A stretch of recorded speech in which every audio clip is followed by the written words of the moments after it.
আমি দেখেছি কালীঘাট মন্দিরের একজন পুরোহিতকে, তিনি পরম শ্রদ্ধেয়, মায়ের আরতি করছেন। আমি দেখছি আরতি করছেন মায়ের জিভটা তো এত বড়, আর যে আরতি করছে তারও জিভটা এত বড় বেরিয়ে রয়েছে, মাকে আরতি করছে। আমি দেখেছি রাস্তায় যেখানে বিভিন্ন জায়গায় মূর্তি বসানো আছে, রাস্তার ধারে সব মূর্তি, পাথরের মূর্তি, বিভিন্ন জনের মূর্তি বসানো আছে, সেইখানে আমি দেখছি ওই কেন্দ্রবিন্দুগুলোতে অ্যাক্সিডেন্ট বেশি হয়। দর্শক বন্ধুরা, সম্প্রতি বাগবাজারে অন্নপূর্ণা মায়ের মন্দিরে বসে আধ্যাত্মিক কিছু গুরুত্বপূর্ণ বিষয় আলোচনা হয়েছিল তন্ত্র সাধক মলয় কৃষ্ণ গোস্বামীর সাথে। সেদিনের সেই আলোচনার বিশেষ অংশ আপনাদের সামনে তুলে ধরলাম। মনকে সুসংস্কৃত করতে হবে। মনকে সুসংস্কৃত করতে গেলে বললেই তো হলো না, আর আমি প্রচেষ্টা করলেই মনকে সুসংস্কৃত করতে পারলাম না। তাহলে তার কিছু পদ্ধতি আছে মনকে সুসংস্কৃত করার। তার নামই হচ্ছে গুরু প্রদত্ত প্রণালী অনুসারে জপ ধ্যান, গুরু নির্দেশ অনুসারে, নির্দেশের বাইরে গিয়ে নয় কিন্তু। এবং আমাদের পূর্বাপর জন্মের যে পশ্চাচারগুলো আমাদের মধ্যে ছিল, যেগুলোকে নিয়ে আমরা জন্মেছি, পুনর্বার ক্যারি ফরওয়ার্ড করেছি, সেই পশ্চাচারগুলো তো আমাদের মধ্যে থাকবে। আত্মার মধ্যে তো সেই পশ্চাচারগুলোকে নিয়ে আমরা জন্মেছি। সেই পশ্চাচারগুলোকে সুসংস্কৃত করতে গেলে প্রথমে আমাদের বৈদিক শাস্ত্র অনুসারে অবলম্বনপূর্বক পিতা মাতার যে সংস্কার প্রয়োজন, কারণ আমরা পূর্বেই আলোচনা করেছি প্রেতলোক নিয়ে, যে দেহ ছাড়ার পর কিভাবে সে আত্মা ঘুরে ঘুরে ঘুরে ঘুরে ঘুরে বেড়ায়, সে আত্মার যেরূপ সংস্কার, সেইরূপ সংস্কারকে কেন্দ্র করে সেইরূপ পিতামাতা দেহকে অবলম্বন করে সে আত্মা পৃথিবীতে জন্মাবে। এবার প্রত্যেকে জন্মানোর কারণে তো খুব সূক্ষ্ম ঈশ্বরের ইচ্ছা, সূক্ষ্ম অথচ সুবৃহৎ ইচ্ছা ঈশ্বরের থাকে। তা সেই সূক্ষ্ম এবং সুবৃহৎ ইচ্ছা যেটা তার, সেটা হচ্ছে আমাদের কর্মের বন্ধন। আমরা প্রত্যেকবারে একটি করে কর্মর আমাদের বন্ধন থাকে, সে বন্ধনটি ক্লিয়ার করতে আমরা জন্মাই। এইবারে পিতামাতা যদি শাস্ত্রীয় ষোড়শ সংস্কার যে আছে, সেই সংস্কারকে অনুসরণ করে চলে, যেমন গর্ভাধান, পুংসবন, সীমান্তোন্নয়ন, জাতকর্ম ইত্যাদি ইত্যাদি ইত্যাদি, একদম মৃত্যু চিতা পর্যন্ত আমাদের ষোড়শ সংস্কার থাকে। তার মধ্যে 10টি সংস্কার অতীব গুরুত্বপূর্ণ। এবার এই 10টি সংস্কারের মধ্যে আবার আমাদের বর্তমান সমাজে সমস্যা হয়েছে, বিগত একটা জাতিকে দীর্ঘদিন যবনে শাসন করেছে, প্রায় 900 থেকে 1000 বছর মতো দু প্রকার যবনে শাসন করেছে। ফলে আমাদের বাংলার তো কালচারটা নষ্ট হয়ে গেছে। সকালবেলা উঠে মানুষের যে দেব ঋণ থাকে, পিতৃ ঋণ থাকে, এগুলো মানুষ ভুলে গেছে। কারণ হচ্ছে সনাতন ধর্মে বৈদিক রীতি অনুসারে 3টে বর্ণেরই উপনয়ন সংস্কার আছে। এখন উপনয়ন সংস্কারটা কি? উপনয়ন সংস্কার কি মানুষের একটা লেজ গজানো? তা কখনোই নয়। উপনয়ন সংস্কার হচ্ছে শাস্ত্রীয় বন্ধনে দৃঢ়ভাবে অনুশাসনে থাকা, যেটা কেবলমাত্র ব্রাহ্মণদের রয়েছে, বাকি সমস্ত সম্প্রদায়ের উঠে গেছে। ব্রাহ্মণ, ক্ষত্রিয়, বৈশ্য এই 3টি সম্প্রদায়ের উপনয়ন সংস্কার আছে, স্পষ্টত আছে। এবং সেটি বিভিন্ন জাতির আক্রমণের ফলে নিজেদের অস্তিত্বকে টিকিয়ে রাখার জন্য কোনো ক্রমে সেই প্রথাটি বিলুপ্ত হয়ে যায় আমাদের এই বঙ্গে। ফলে মানুষের মধ্যে গায়ত্রীর অধিকার নেই, উপনয়নের অধিকার নেই, সুতরাং পুজো পাঠ থেকে শতহস্ত দূরে। পুজো পাঠ যদি কেউ না করে তাহলে সে জপধ্যান থেকে শতহস্ত দূরে। জপধ্যান যদি সে না করে তাহলে সে আত্মবোধ হতে শতহস্ত দূরে। আত্মবোধ যদি কারো না থাকে তাহলে ভক্তি যে জাগ্রত হবে না, ভক্তি হতে সহস্র দূরে। এখন জ্যোতিষীরা বলছে এটা করুন, এই হবে। শিবের মাথায় তিল ঢালুন, গামলা গামলা তিল ঢালছে, এই হবে। মানুষের এখন আইকিউটা এই জায়গায় গিয়ে নেমে গেছে।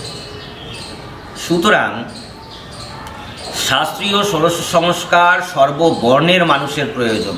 গর্ভাধান থেকে নিয়ে শুরু করে পিতামাতা যদি বুঝতে পারেন যে আজকে আমরা সন্তান গর্ভে নিচ্ছি, তাহলে সেই সন্তান সজ্ঞান জন্ম হবে তার। এবং মৃত্যুটাও তার লক্ষণ হচ্ছে মৃত্যুও সজ্ঞান হবে। আজ আমি মরছি, আজ আমি চলে যাব, এটি তারা বলতে পারে। আমরা দেখেছি আমাদের ঠাকুমা, ঠাকুরদা বা দাদু দিদার মধ্যে এই জিনিসগুলো তৎকালীন জেনারেশনের মধ্যে প্রচুর আমি দেখেছি, সাধকদের মধ্যে, যে আজ আমি চলে যাব। তিনি চলে গেলেন, তার মানে কি? তার জন্মের যেদিন গর্ভাধান হয়েছিল সেই ডেটটা তার গর্ভধারিণী জানতেন, এটি সজ্ঞান জন্ম। তাই না? আমরা শ্রাদ্ধের কার্ডে লিখে দিলাম সজ্ঞান মৃত্যু, সজ্ঞান পরলোক গমন করেছে, সজ্ঞানে, তা কখনোই নয়।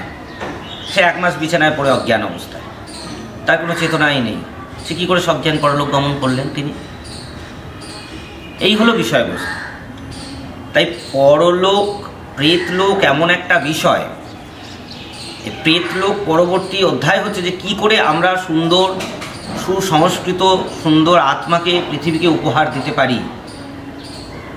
তার জন্য প্রথম প্রয়োজন পিতামাতার মনন, চিন্তন, উৎকৃষ্ট মানের চিন্তন এবং আত্মবোধ। এই আত্মবোধ একমাত্র জাগরণ করতে পারে সনাতন ধর্মের বিভিন্ন ধর্মগুরু যারা আছে, উচ্চ পর্যায়ের যারা আমাদের প্রণম্য আচার্যগণ আছেন, তারাই পারেন যে বীজ মন্ত্র দিয়ে তাদেরকে সুশৃঙ্খলভাবে সাধন প্রণালী অনুসারে আত্মবোধ জাগরণ। আগে তো আমি কে সেটা তো আমি জানবো, তারপরে তুমি কে সেটা আমি জানবো। আমি কে সেটাই আমি জানি না, আর তুমি কে সেটা জানতে গেলে তো কালীকে বলি দেওয়ার জায়গায় কালীকে তাহলে চকলেট দিতে হবে, কালীকে টেডি বিয়ার দিচ্ছে লোকেরা, দেখছি সব এখন কালীকে উপহার দিচ্ছে টেডি বিয়ার, চকলেট। আরে কালী তত্ত্বটা কি? না, আমাদের কালী বলি পছন্দ করেন না। আরে কালী তত্ত্বটা কি সেটা তো আমাকে জানতে হবে। কালী উপাসনাটা কি আমাকে সেটা তো জানতে হবে। কালীর উপাসনা, কালী পূজা পদ্ধতি কিভাবে আমি প্রয়োগ করব সেটা আমাকে জানতে হবে। আমি স্বপ্নে পেলাম, স্বপ্নে কল্পনা, স্বপ্নে যে স্বপ্ন মানুষকে বিধিবৎ আচরণ শেখায় না, সেই স্বপ্ন কল্পনা। কালী পুজো করছি বলছি আমি বলিদানের বিরুদ্ধে, কালী পুজো করছি আমি আমিষ ভোগদানের বিরুদ্ধে। এখন মানুষ সবাই সবার বিরুদ্ধে সমালোচনায় রত হয়েছে, কেউ কিন্তু ঈশ্বরমুখী নয়। সে দিব্য ভাব, দিব্য প্রেম, উন্মাদ অবস্থা মানুষের নাই। মানুষ বিধি, সংস্কার, বিধি এবং আচরণ থেকে শতহস্ত দূরে। মানুষ ভাবছে আমি গেরুয়া পড়েছি, আমার আচরণটাই আচরণ। না, কখনোই নয়। রাম অপেক্ষা শাস্ত্র বড়। শাস্ত্র নির্দেশিত পথে সর্বদা আমাদের চলতে হবে না। মানে আগেকার দিনে যেমন মহাভারতের যুদ্ধে আমরা দেখেছি, এই ব্রহ্মবাণ ছাড়ছে, এই অমুক বাণ ছাড়ছে, এই বাণ আছে, এখনও হয়। তন্ত্রশাস্ত্রে সেই সমস্ত বাণগুলি আছে যেগুলি চোখে দেখা যায় না, অথচ ওই বাণগুলি আছে, ওই বাণগুলি আছে তন্ত্রশাস্ত্রে। এই যে লোকে বলে অমুক অমুকের ক্ষতি করে দিয়েছে, করা যায়, আমি দেখেছি। লোকে বলছে প্রেতে পাচ্ছে, প্রেতে পায়, প্রেতে ধরে, এটা অতি ধ্রুব সত্য। যদি আমাদের আভ্যন্তরীণ শ্বাসের রিদিমটা ঠিক না থাকে তাহলে আমাদের যে কোনো রকম প্রেতে পেতে পারে। আমাদের কল্পনায় রয়েছে ভূত প্রেত, সেরকম প্রেত নয় যে সাধারণ মানুষের, সাধারণ জনজীবনেও প্রচুর ভূত প্রেত আছে, তাদেরকে ধরবে। মেয়েরা আসছে, ছেলেটি ফ্রড করেছে, ছেলেরা আসছে, মেয়েটি ফ্রড করেছে, এগুলো প্রেত, প্রেতজনী হতে প্রাপ্ত। তাহলে প্রথম হচ্ছে শরীরের আভ্যন্তরীণ রিদিমটাকে আমাদের ঠিক করতে হবে। এটি হচ্ছে জপের প্রথম প্রণালী, শ্বাস ধরে ধরে জপ করা এবং গুরু নির্দেশিত তন্ত্রোক্ত যে পদ্ধতিগুলো আছে, চিত্তশুদ্ধিপূর্বক, দেহশুদ্ধিপূর্বক যে জপ আছে সেইভাবে জপ আমাদের করে যেতে হবে পর পর পর। নাস্তিকতার উন্মেষ তো খুব সহজ জিনিস যদি কেউ প্রকৃত নাস্তিক হয়, কিন্তু আস্তিকতার উন্মেষ আরও কঠিন। করে পাওয়ার নাম হচ্ছে কৃপা, আমরা যতটুকু জানি, দেখেছি। এখন সঠিকভাবে কি করে জপ করব? ম্যাক্সিমাম লোকের সমস্যা হচ্ছে তারা আধ্যাত্মিক জগতে থাকছে, কেউ কেউ বিধিপূর্বক নিরামিষ ভোজন করছে, কেউ আমিষ ভোজন করছে বিধিপূর্বক। লাস্টে গিয়ে এসে গোপনে আমাদের কাছে বলছেন যে দাদা ভাই বা প্রভু বা ঠাকুর, এরকম প্রচণ্ড কাম বেড়ে যাচ্ছে, সেক্স বেড়ে যাচ্ছে, এটা একটা বড় সমস্যা। এবার মন্ত্র জপের ওই জন্য প্রণালী যেগুলো তন্ত্রশাস্ত্রে আছে, তন্ত্রশাস্ত্রিক, তন্ত্র বলতেই খারাপ শব্দ যেটা মিনিং করে ফেলে অন্যান্য সম্প্রদায়ের মানুষরা, তনুকে আশ্রয় করে তন্ত্র। তাহলে আগে আমাকে দেহকে বুঝতে হবে, আমার দেহের রিদিমগুলোকে বুঝতে হবে, আমার দেহের আমি এখন কোথায় আছি।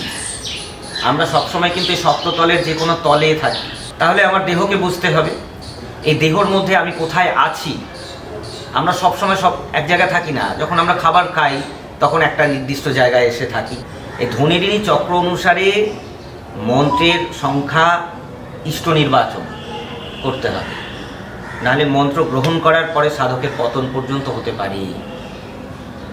প্রকৃতিগত ইষ্ট মন্ত্রের দীক্ষা একদম প্রকৃতগত ইষ্ট মন্ত্রের দীক্ষা, যেটা প্রকৃতিগত সেটি তাকে দিতে হবে। তাহলে তার হিউম্যান বডি এবং অ্যাস্ট্রাল বডি, সূক্ষ্ম শরীর এবং স্থূল শরীরের যে কেন্দ্রবিন্দু, সেই জায়গাটিকে বুঝতে হবে যে তুমি কোথায় আছো, মূলাধারে থাকো না মণিপুরে থাকো না সহস্রায় থাকো না আজ্ঞায় থাকো, কোথায় থাকো তুমি, সেটা গুরু ধরবে। আমরা যখন খাদ্য গ্রহণ করি আমরা এক জায়গায় থাকি, একটা চক্রে। আমরা যখন আমাদের দেহের বর্জ্য পদার্থগুলোকে বাইরে বার করছি তখন আমরা একটা চক্রে থাকি। আমরা যখন সেক্স করছি তখন আমরা একটা চক্রে থাকি। আমরা যখন আনন্দজনক কোনো কিছু স্মরণ করছি তখন আমরা একটা চক্রে থাকি। আমরা সর্বদা কিন্তু এই সপ্ততলের বিভিন্ন জায়গায়, শরীরে তো 7টা চক্র, আমরা সারাদিন ভোর ওঠানামা করছি, কিন্তু কোন চক্রটা আমার দেহের গুপ্তধনের দ্বার স্বরূপ, যেখানে টোকা মারলে গুপ্তধনের দরজাটি খুলে যাবে, সেটি আমরা নির্বাচন করতে পারছি না। এবার অনেকে আছে, ধরুন সাপোজ আমি একটি মন্ত্র বলছি, ওম নমঃ শিবায়, শ্বাস নিচ্ছে, ওম নমঃ শিবায়, ওম নমঃ শিবায়, ওম নমঃ শিবায়, ওম নমঃ শিবায়, ওম নমঃ শিবায় করে জপ করে যাচ্ছে। আজকে 5000 আমাকে জপ করতে হবে, এটা টার্গেট করে এক শ্বাসে 10 বার জপ করে ফেলব, তা নয়। শ্বাসে জপের পদ্ধতি আছে তো। শ্বাস নিলাম, শ্বাসকে ধরে রাখলাম, শ্বাসকে ছাড়লাম, তারপরে শ্বাস নিতে নিতে নিতে নিতে জপ করার পদ্ধতি আছে। ধরুন আমি শ্বাস নিচ্ছি, 16 বার জপ করলাম, শ্বাসটাকে ধরে রাখলাম 64 বার জপ করলাম, শ্বাসকে ছাড়লাম 32 বার জপ করলাম। এইরকম জপের পদ্ধতি আছে। তবে আমি আমার মধ্যে থেকে যে নেগেটিভ ভাইব্রেশনটা আছে সেটাকে আমি সম্পূর্ণ উচ্ছেদ করে বাইরে বার করে দিতে পারি। এবার বাইরে বার করার পরে যখন আমার বডিটা ব্ল্যাঙ্ক হয়ে গেল, তখন তো ভালো জিনিসটা ঢুকবে। আমার বডিটাই তো ব্ল্যাঙ্ক নেই, আমার চিত্তটাই তো ব্ল্যাঙ্ক নেই। চিত্তশুদ্ধি এবং দেহশুদ্ধি দুয়ের বিশেষ গুরুত্ব আছে তন্ত্রশাস্ত্রে। দ্বিতীয় হচ্ছে মন্ত্র চৈতন্য, মন্ত্রে প্রাণদান। হৃদয় চিতে হয়, চিতে গুরু একদম শিষ্যের অন্তরে সেটি বসিয়ে দেন, সেটি দীক্ষা। দীক্ষা কানে হয় না, দীক্ষা হৃদয়ে হয়। হৃদয় আমি আমার হৃদয়ে ধরবো, আমার হৃদয়টা যদি ব্ল্যাঙ্ক থাকে তবেই না সেটা এসে বসবে। এই ব্ল্যাঙ্ক করার পদ্ধতি জপের মাধ্যমেই করা যায়। নেগেটিভটাকে বার করে দিলাম, দিয়ে এইবার পুনরায় হৃদয়, এই যে পুরোহিতরা পুজো করছে, মূর্তিতে প্রাণ প্রতিষ্ঠা করাচ্ছে, কোথা থেকে করাচ্ছে? প্রাণটা কোত্থেকে এনে দিল মূর্তির মধ্যে? আমি শ্রী বিগ্রহে প্রাণ প্রতিষ্ঠা করছি, কোত্থেকে এনে দিচ্ছি প্রাণটা? ওই প্রাণটা কোথায়? ওই প্রাণটা তো আমি, আমার আত্মপ্রাণটাকে নিয়ে তো আমি ওখানে প্রতিষ্ঠা করছি। মন্ত্রে প্রাণ প্রতিষ্ঠা করার বিধি আছে তো। এবার আমার মধ্যে যদি সেই এনার্জিটা না থাকে, সেই শক্তিটা না জাগরিত থাকে, আমি যদি তাকে হৃদয়ে না বসাতে পারি, এখানে একটি যন্ত্র আছে, তার মধ্যে যদি আমি তাকে না বসাতে পারি, তাহলে আমি আত্মপ্রাণ হতে তাকে কি করে প্রতিষ্ঠা করবো? আসলে তো আমি নিজেই নিজে পুজো করছি। চোখের আলোয় দেখেছিলেন চোখের বাহিরে, আত্মদর্শন, এনলাইটেন্ড আত্মদর্শন কি? আত্মদর্শনটা কি? আমি তো নিজেই নিজের পুজো করছি, ওই বিগ্রহটা তো আমি নিজে আমার মধ্য থেকে দিয়ে তার মধ্যে প্রাণ প্রতিষ্ঠা করলাম, করে অন্তরে যিনি ছিলেন তাকে সুন্দরভাবে প্রাণ প্রতিষ্ঠা করে চোখের সামনে দেখছি, তার পুজো করছি, তার বিভিন্ন রকমভাবে তাকে স্তবস্তুতি করছি, আনন্দ পাচ্ছি। অর্থাৎ আনন্দটা কিভাবে পাচ্ছি? তিনি আনন্দ পাচ্ছেন, আমি আনন্দ পাচ্ছি, এইভাবে আত্মদর্শন। যখন পূজা শেষ হয়ে যাচ্ছে, আমি সেখান থেকে ওই সংহার মুদ্রায় আমি পুষ্পটি নিয়ে আবার নিজের হৃদয়ে প্রতিষ্ঠা করে বিসর্জন ঘোষণা করে দিলাম। তন্ত্রশাস্ত্রের আরও গভীরতা কিছু আছে যেগুলো আমার দেখা স্পষ্টত, আমি কোনো গ্রন্থ কোনো রেফারেন্স বলছি না, আমি আমার দেখাটা বলছি। ব্ল্যাঙ্ক মূর্তি রাখতে নেই। আমি দেখেছি রাস্তায় যেখানে বিভিন্ন জায়গায় মূর্তি বসানো আছে, রাস্তার ধারে সব মূর্তি, পাথরের মূর্তি, বিভিন্ন জনের মূর্তি বসানো আছে, সেইখানে আমি দেখছি ওই কেন্দ্রবিন্দুগুলোতে অ্যাক্সিডেন্ট বেশি হয়। আমি দেখেছি যেসব ছেলে বা মেয়েরা বাড়িতে পুতুলে পুতুলে পুতুলে পুতুলে গ্যাদার করে রেখেছে নিজের শোয়ার ঘরটা, ওরা বেশি সুইসাইড করে মরছে। কারণ যেই মুহূর্তে অবয়ব তৈরি হয়ে গেল, হাত পা নখাদি চোখ কান সম্পূর্ণ অবয়ব তৈরি হয়ে গেল, সেই মুহূর্তে সেই ব্ল্যাঙ্ক দেহটার মধ্যে, সেটি প্রস্তরীভূত হোক, মৃন্ময়ী হোক বা যে কোনো উপাদান দিয়ে তৈরি হোক, পার্থিব, প্রেত লোক থেকে প্রেত গিয়ে সেই দেহটার মধ্যে ঢুকে যায় ফট করে। কারণ ওই যে আগে বলেছিলাম যে আত্মা তো আকাশস্থ নিরালম্ব বায়ুভূত নিরাশ্রয়, ও তো জ্ঞানী নয়, ওর চোখ নেই, কান নেই, নাক নেই, ওষুধ আছে অনুভূতি, একটা জন্মাবার অনুভূতি, তীব্র আকাঙ্ক্ষা। যে কারণে সনাতন শাস্ত্রে বলছে বাসি দেহ করা যাইবে না, বাসি দেহের সৎকারই হইবে না। স্মৃতিশাস্ত্রে বলছে দেহ বাসি করা যাবে না, বাসি দেহের সৎকারই হইবে না। এমনি এমনি বললেন তারা, এগুলোর গুরুত্ব আছে। আমি নিজে দেখেছি, পুতুল ফেলে রেখে দিয়েছে, পুতুলের ওপর তন্ত্রের বিভিন্ন রকম ক্রিয়াকলাপ করা যায়, যে কোনো মুহূর্তে যে কোনো পুতুলে প্রাণ প্রতিষ্ঠা করা যায়। প্রকৃতির অমোঘ শক্তি, আমি যখন মন্ত্র জপ করছি আমার ইষ্ট দেবতার, তার মধ্যে সৃজন শক্তি আছে বীজ, তার মধ্যে অমোঘ শক্তির বীজ আছে, তার মধ্যে সংহার শক্তির বীজ আছে। বড় বড় সিদ্ধ সাধক উন্নত মহাত্মারা তাদের মনের ইচ্ছা তাদের পূর্ণ হয়। বৃষ্টি হচ্ছে, বৃষ্টি থামিয়ে দিল, হয়, এখনো হয়, এখনো হয়, টুডে নাও এখনো হয়।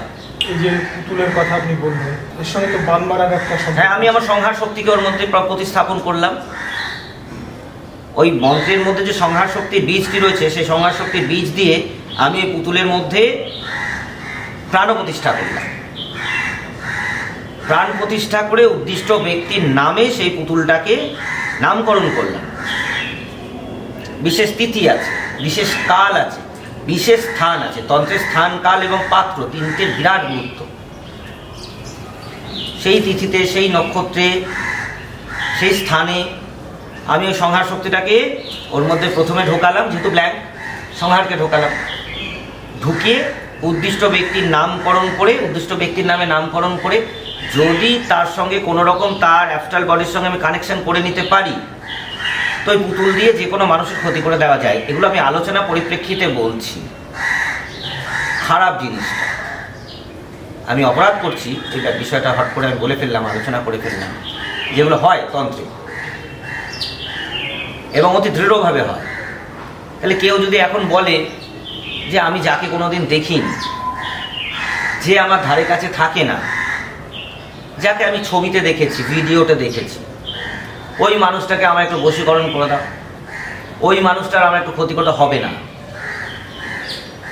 তারই করতে পারবে যার তুমি কানেকশানে থাকো। বুঝতে পেরেছেন? আমি দেখেছি কালীঘাট মন্দিরের একজন পুরোহিতকে, তিনি পরম শ্রদ্ধেয়, মায়ের আরতি করছেন। আমি দেখছি আরতি করছেন মায়ের জিভটা তো এত বড়, আর যে আরতি করছে তারও জিভটা এত বড় বেরিয়ে রয়েছে, মাকে আরতি করছে। কোন দিকে তাকাবো রে বাবা, এও কালী ও কালী। পরে যখন তার কাছে আমি অনুগত হয়ে প্রকাশ করলাম বিষয়টা, সে বলে চুপ করো মলয়, কাউকে বলো না আমার নাম। কেন হয় জানো? তুমি দীর্ঘদিন একটা চুম্বকের সামনে এসে প্রত্যেক দিন চুম্বকের উল্টো দিকে দাঁড়াচ্ছ, প্রতি মুহূর্তে দাঁড়াচ্ছ চুম্বকের সামনে, তো সেই চুম্বকের সত্তাটা তোমার মধ্যে প্রবেশ করবেই। আমি কিছু নয়, বিশ্বাস করো আমি কিচ্ছু না, কিন্তু এটা হচ্ছে চৌম্বকীয় সত্তা। তার মানে ওনার অ্যাস্ট্রাল বডির সঙ্গে ওটা কানেক্ট হয়ে গেছে, আর ওনার সঙ্গে আমার কানেকশন হয়ে গেছে, তাই আমি দেখতে পাচ্ছি ওই মুখটা, অন্য কেউ তো দেখতে পাচ্ছে না। এবার আর একটা জিনিস, কেউ যদি সঠিক নির্মল বুদ্ধি নিয়ে চ্যালেঞ্জ করতে চান যে এগুলো ভুলভাল কথা, এগুলো বাজে কথা, তাদের উদ্দেশ্যে বলছি, যারা অনুগতভাবে সাধন ভোজন করতে চাও, বিন্দুমাত্র জানতে চাও, আমি সাধন ভোজনের কিছুই জানি না, আমি যা প্রক্রিয়া জানি আমি সেই প্রক্রিয়াগুলো তাদেরকে শিখিয়ে দিতে পারি যে তোমরা করো, করে দেখো। না করে আধ্যাত্মিক বিষয় বা তন্ত্র নিয়ে কেউ সমালোচনা করো না। আর যদি করতে পারো তাহলে তোমরা বাঁচবে, তোমাদের পরবর্তী জেনারেশন বাঁচবে, তোমরাই সূর্যের মতন আলো দেবে সবাইকে।